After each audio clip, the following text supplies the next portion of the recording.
सकाळी सकाळी काहीतरी असं हेल्दी घेतलं ना की पूर्ण दिवस छान फ्रेश वाटतो.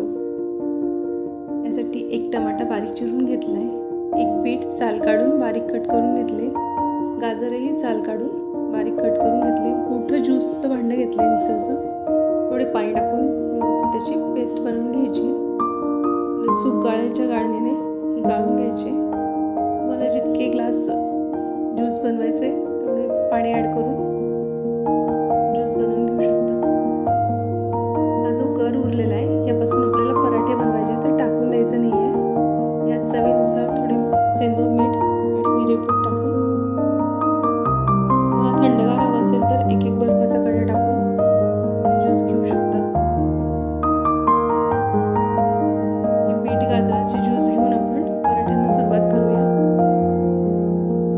एका भांड्यामध्ये आपण तयार केलेला हा गर काढून घ्यायचा आहे, गाजर बीट टमाट्याचा.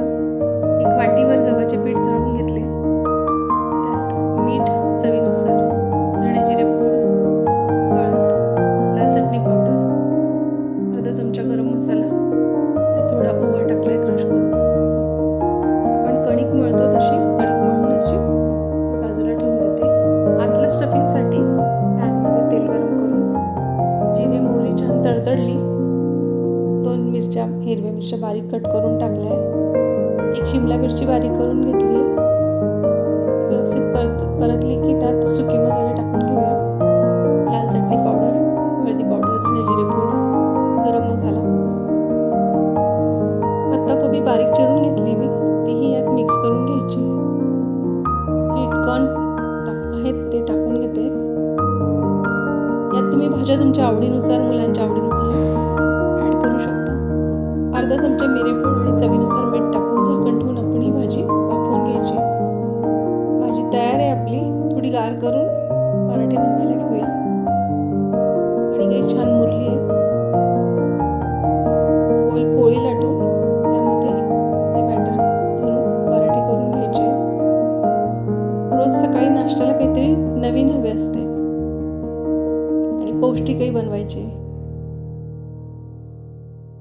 थोडे चीज किसून टाकले मी यात आणि मध्ये स्टफिंग भरून चौकोनी असे पराठे तूप लावून मंद गॅसवर छान भाजून घ्यायचे. हे तुम्ही सॉससोबत, ग्रीन चटणीसोबत सर्व करू शकतात. नुसतेही खाल्ले तरी खूप छान लागतात. अगदी मऊ होतात. नरम असे पराठे घरात वयस्कर मंडळी असतील त्यांना सुद्धा चावायला. मी गरम गरम हे पराठे तयार करून घेते. तुम्हाला माझ्या रेसिपी कशा वाटतात मला कमेंट्स करून कळवा. स्वाद घरचा पल्लवीज किचन या चॅनलला लाईक, शेअर आणि सबस्क्राईब करा. छान फुलले पराठे आणि नरम झालेले आहेत.